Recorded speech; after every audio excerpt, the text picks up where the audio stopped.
राधे राधे सभी को। गुरु पूर्णिमा पर बहुत बहुत बधाई हो सभी को।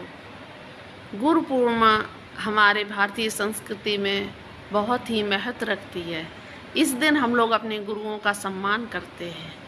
सम्मान तो हम लोग जीवन भर करते हैं, लेकिन ये विशेष दिन व्यास महाराज की ऋषि व्यास जी, जिन्होंने वेद पुराण ये सब लिखे हैं, और इनके जन्म दिवस के रूप में मनाते हैं, तो इसका विशेष महत्व है। इसलिए हम गुरु पूर्णिमा का आयोजन करते हैं।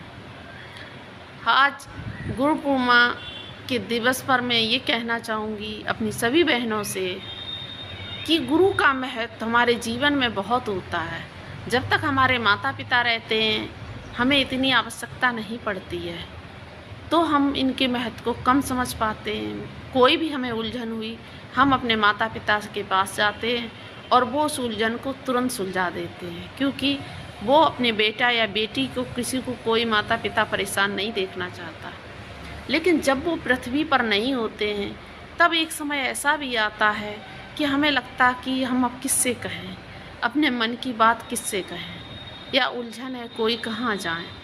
तब हमारे पास सिर्फ एक ही माध्यम रह जाता जो भगवान के रूप में होता है, वो है हमारा गुरु। इसीलिए कहा गया है कि अगर माता पिता रहें तब तक गुरु चाहे ना बनाओ, लेकिन माता पिता अगर पृथ्वी पर नहीं है तो गुरु आवश्यक है। लेकिन हम लोग इस बात को नहीं समझ पाते। जब हमारे जीवन में कठिनाइयाँ आती हैं और हम अकेले नहीं चल पाते हैं, तो हमारा मार्ग दिखाने के लिए हमें गुरु आवश्यक है। तो गुरु हमारे जीवन के लिए वो दीपक हैं कि जिनकी रोशनी से ही हम आगे बढ़ पाते हैं।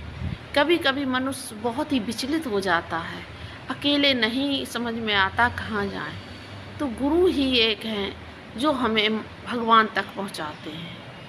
इसलिए गुरु का हमेशा सादर सम्मान करें और अपने बच्चों को सिखाएं, क्योंकि हमारी भारतीय सभ्यता बहुत अच्छी है, जिन्होंने जीवन को बहुत सुंदर तरीके से जीना सिखाया है और अंत में सबको ऊपर जाना है। लेकिन हमारी भारतीय परंपरा को आजकल नज़र सी लग रही है। बच्चे कुछ ज़्यादा बोल रहे हैं, किसी के बड़ों का असम्मान तो इतना बुरा कर रहे हैं, उनका अपमान, तो सम्मान तो दूर की बात है। अपने बच्चों की आप जिम्मेदारी लीजिए। माँ की जिम्मेदारी सबसे पहले होती है। किसी बड़े से बात करने का तहजीब सिखाएं, संस्कार सिखाएं, तो ज़्यादा अच्छा है। सभी बहनों को मेरा यही है निवेदन है कि अपने बच्चों